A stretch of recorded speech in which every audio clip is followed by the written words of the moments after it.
What? Hello. Happy Valentine's Day. Look, I have a my wife gave me a Valentine's Day mug because she loves me. Sometimes I think she's the only one. So sometimes I think my kids love me too, but only because I give them money and food.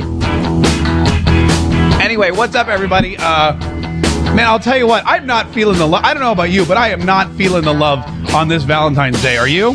If you are, you know what? Hey, you could help me feel the love. Why don't you share this broadcast right now? Go ahead and that if you love somebody and you think they need a little bit of inspiration, a little pick-me-up, a little break in the middle of the day, because, well, where I am, it's the middle of the day. Where you are, you could just be waking your ass up. But this would be a great gift to give somebody who likes, who's into upbeat conversation, who wants to know what's going on in the world and how they can better themselves and their families' lives. All those wonderful things. So go ahead and hit the share button for me. Hit the like button. I appreciate that. I appreciate that very much. Also, look at you guys. Aren't you sweet? Wishing that with the happy Valentine's Day. This is fantastic. This is such great news. There's so much going on in the world, but before we get into any of that, before we get into what's going on in the world, before we get into any of the news of the day, which I'll be honest with you is kind of light, there's a couple things I want to mention. First of all, thank you again. Oh, I forgot. You know what? I had a special gift for everybody, but I left it at work. Son of a... Anyway, so I had a special gift for everybody. I left it at work. I will bring it in tomorrow, and then I will tell you exactly how you can get it too, because I like to share the love, and I want you guys to feel important, and I want you to feel protected, and I want your family to be protected, and I want you to know that I'm looking out for you. So tomorrow, it's not chocolate. Ron, it's not chocolate. You're going to get plenty of chocolate today, I guarantee. Rhonda's birthday is today. Happy birthday, Rhonda.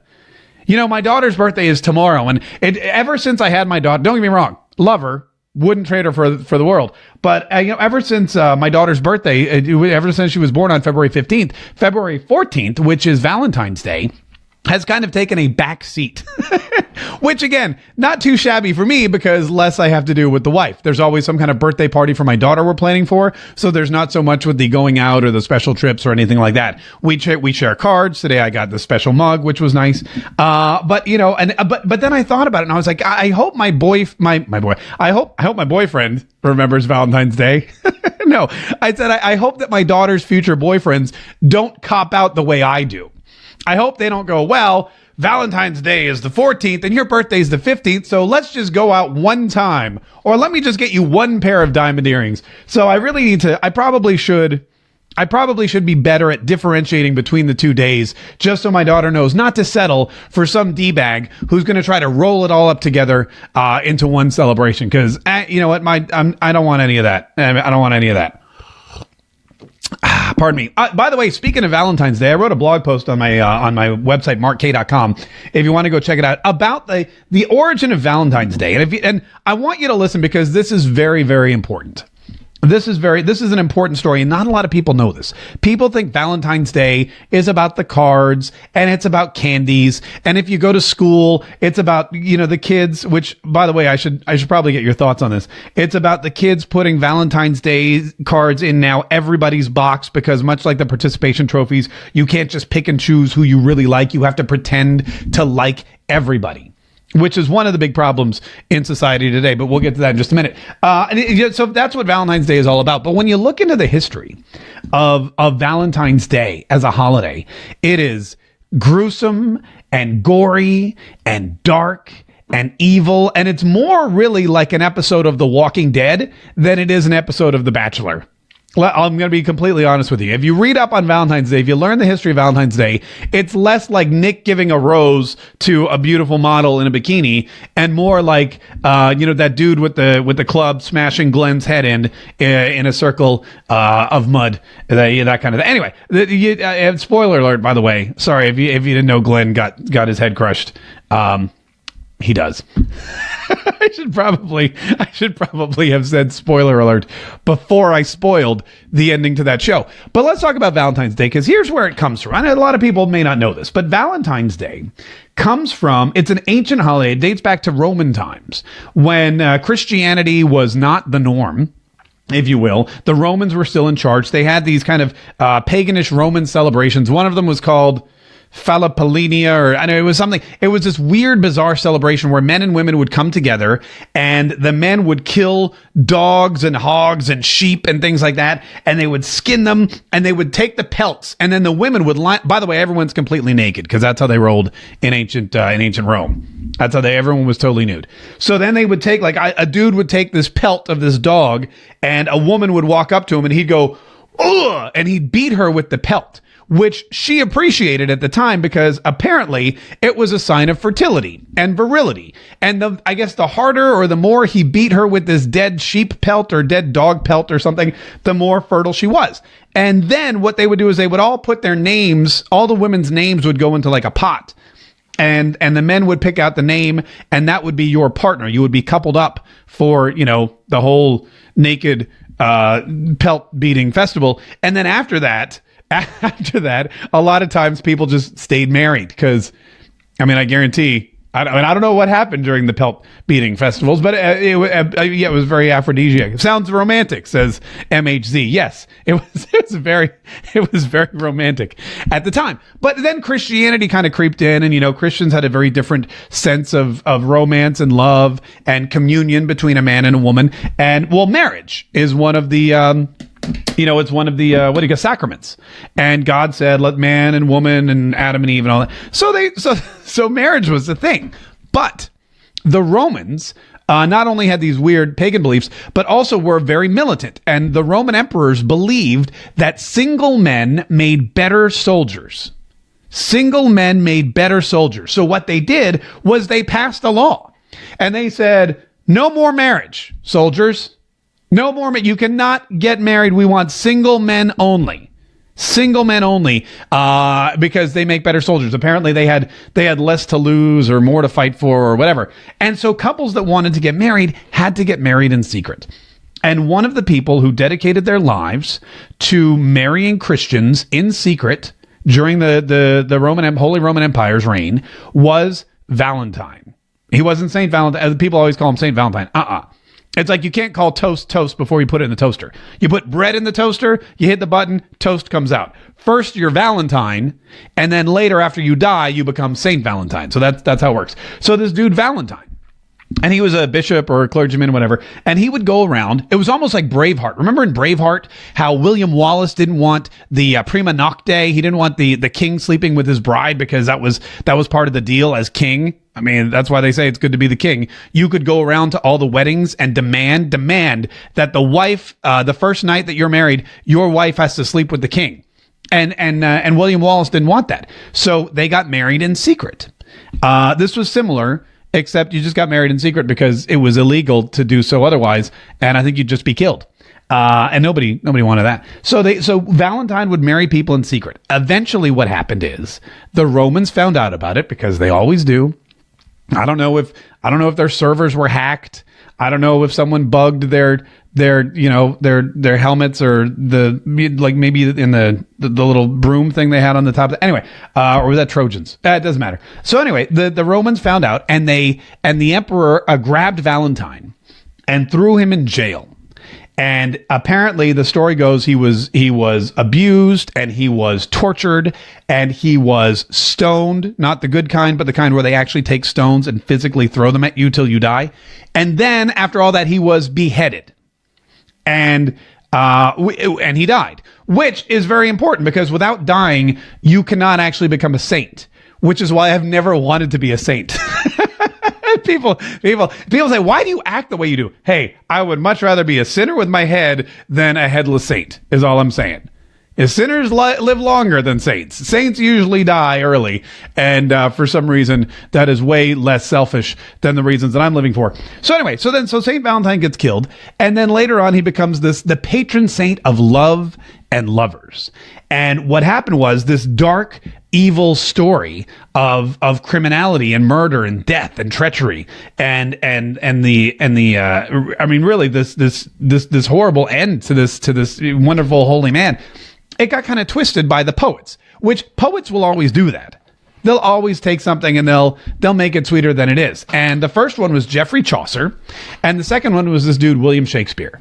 And they started to, they picked up on the fact that it was mid-February when Valentine or Saint Valentine was beheaded. So they started writing about it, and he was the patron saint of lovers and schmoozy schmooze. They were all just trying to get women into bed. FYI, Chaucer, Shakespeare, that's all they wanted. They were just trying to get women into bed, which is why they wrote no one writes 5,000 sonnets for fun. All right. When I was in school, I had to write one sonnet for work for an assignment, and it was horrible. It was horrible. So anyway, then they really kind of made this big, huge holiday out of it. And now today, Valentine's Day is celebrated with mushy cards and chocolate. And it's really the celebration of a man who was stoned and beheaded by the Romans for marrying Christians in secret, which was against the law. And we celebrate it with red coffee mugs and roses. So they were just being men, says Victoria. Yes, that's correct. Billy Joel says only the good die young. Speaking of poets, yes, Miriam, that is correct. So anyway, that's where Valentine's Day comes from. And it brings up a great question about your beliefs and your belief system. And I'm not saying that you're a saint, because odds are you aren't. If you were a saint, you'd be, working right now instead of watching me on Facebook or listening to me on the podcast or whatever you'd be doing. Let's just face it. If I were a saint, I'd be out helping some sick leper somewhere. I don't even know if we have lepers anymore, but if there were, that's what I'd be doing. So we're not saints, but we all have a belief system. And every now and then, that belief system can come under attack. And it can be challenged. And that belief system can be challenged by people in a position of power above us. A king, or an emperor, or a senator, or a president, or somebody who wants to be president. All of our belief systems can be challenged by people in power. In fact, people in power are most often the ones to challenge our belief systems because they have power.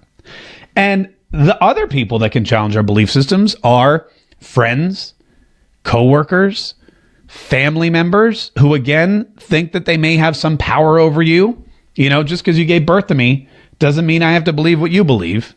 Just because we share the same blood doesn't mean we share the same ideas or morals.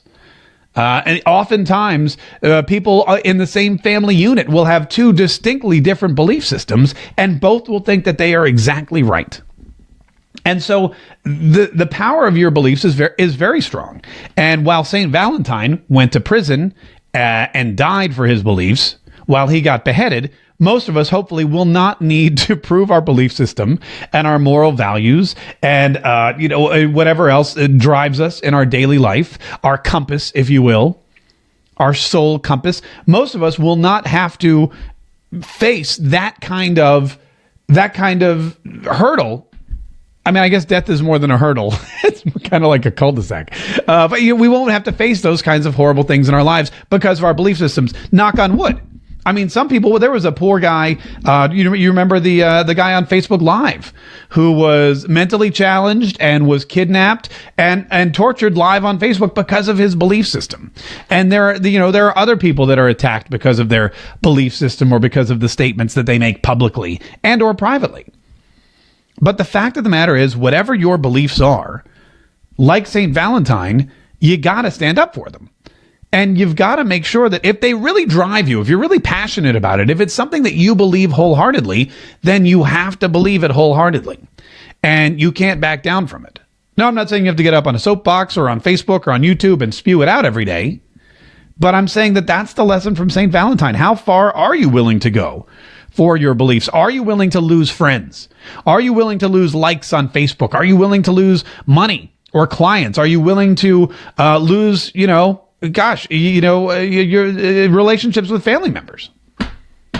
I think a lot of people fear that. A lot of people fear that they will not fit in. And I think, as I put in the title, that is the greatest threat to our society today. That is the greatest threat to civilization. And that is why we are encountering so much of this animosity toward each other. It's the fear of not fitting in.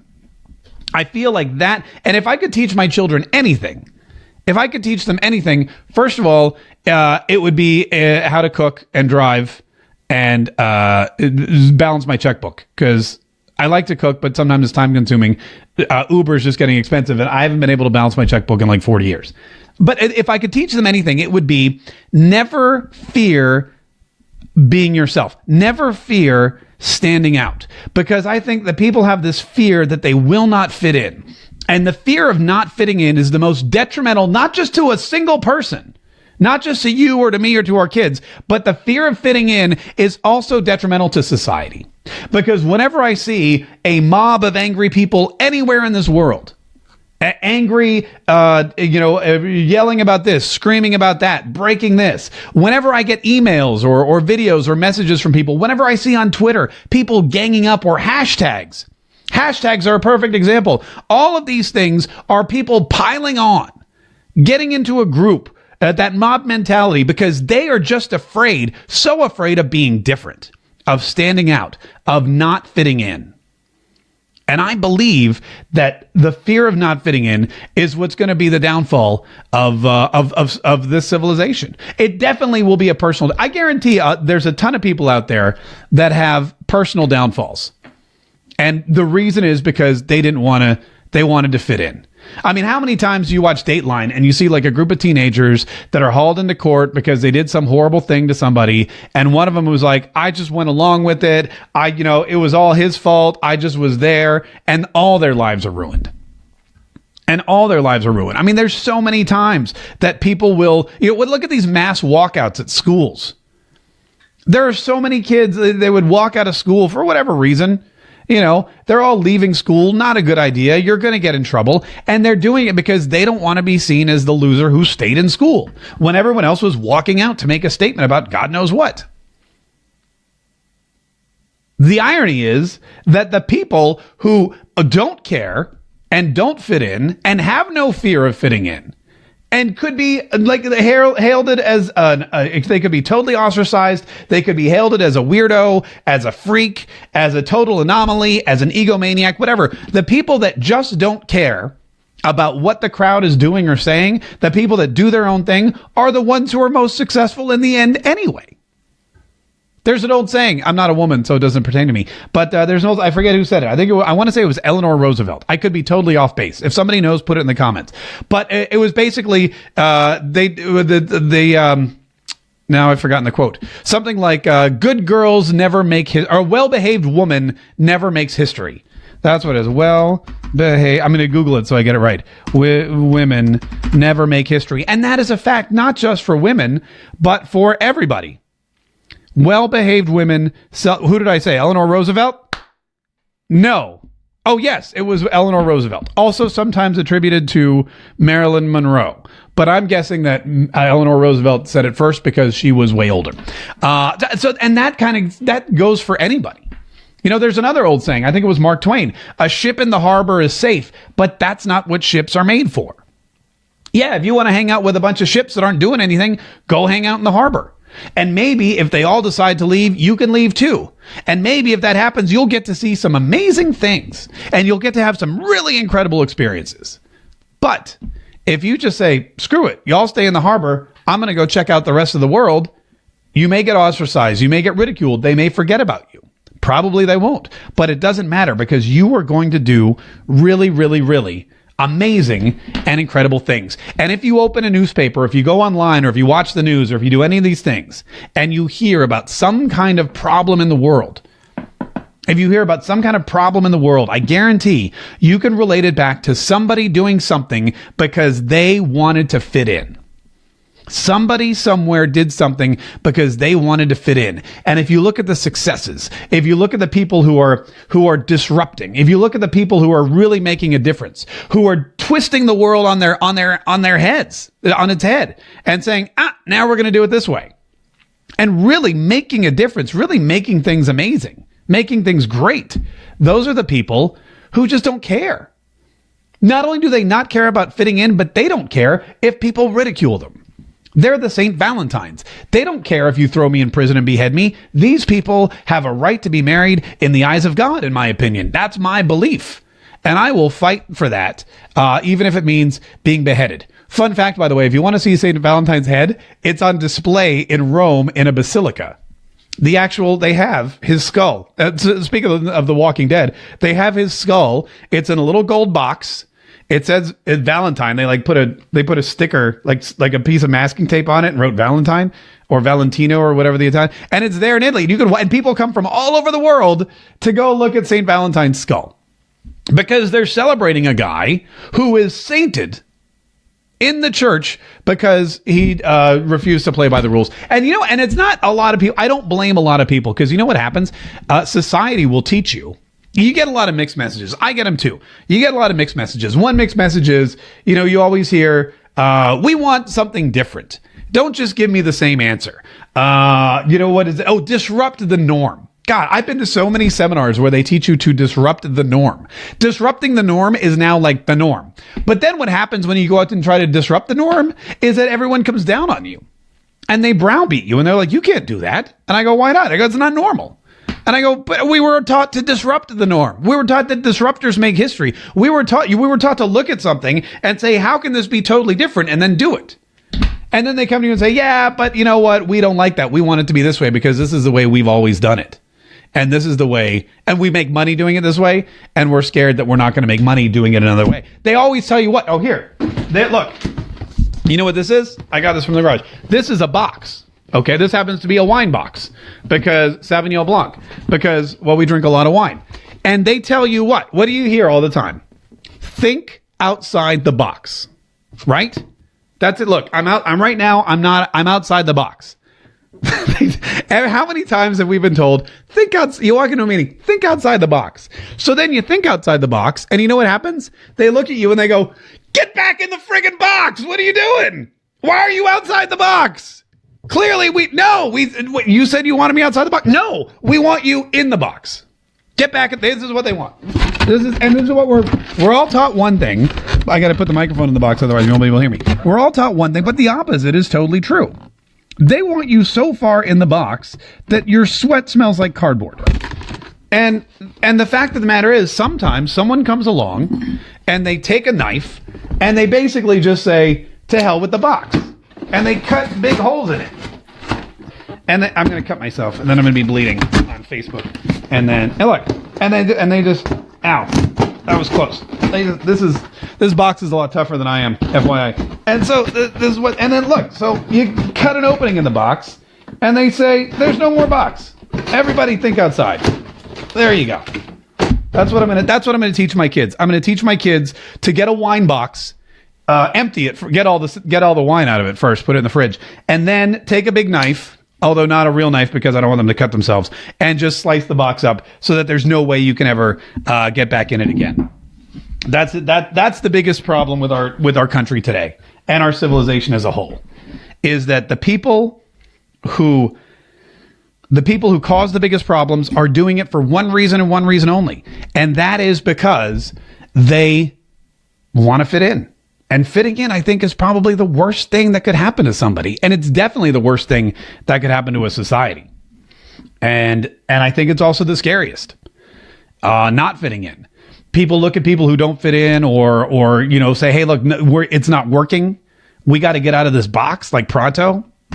We got to torch this box because this box sucks. Those are the people that are the most successful, but also are the most feared.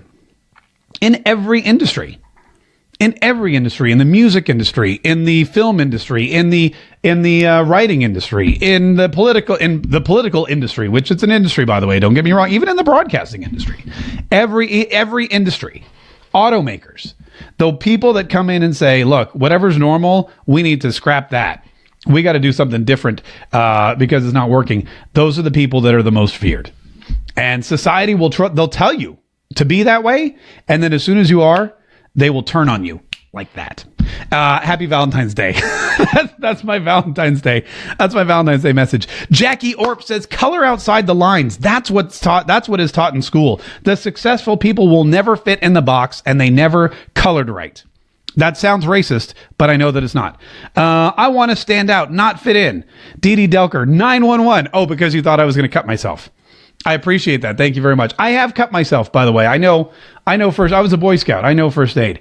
Let's see what else we got. Too much outrage with the entertainment industry in Washington. What are they trying so hard to protect? Outrage, again, on any side, anywhere in the world, in any industry, when you see outrage, it's because somebody somewhere is not fitting in. And that's why people get mad at that person. That's why people get mad at that person. And they'll, what in school they call them what, weirdos or geeks or nerds or somebody who does it. I'm trying to think of all the names I was called in high school.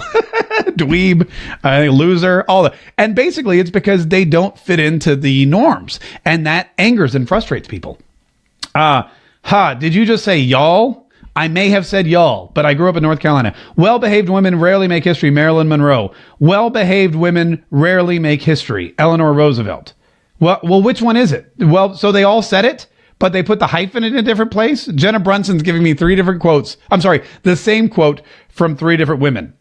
Hey, Mark, can I get a shout out? I'm from Wisconsin. Shout out to Michael Vadner from Wisconsin, everybody. Hey, Mark from Kentucky. Follow the leader, the leader, the leader. It occurs to me that as you described it, Valentine's Day was a protection of the sanctity of marriage for Christians in a similar way that the Maccabees motivated the Jews to fight the ancient Syrian Greeks over the sanctity of marriage, Shabbat, and other aspects of religion. Miriam, I can't think about the word Maccabees without thinking of that episode of Friends where the Maccabees. So thank you for that, because that made my day. Is he related to Errol? Oh, you're. I know what you guys are talking about.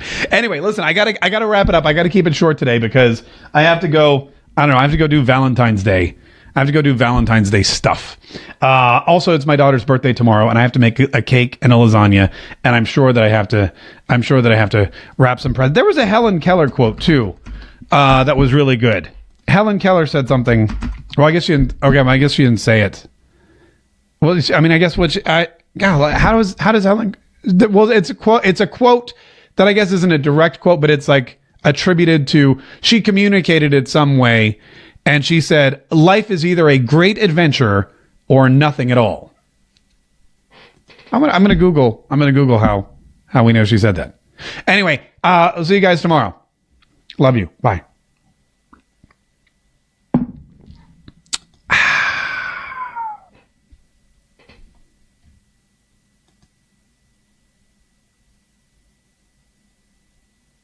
I know you're waiting for me to end this, but it takes a couple clicks.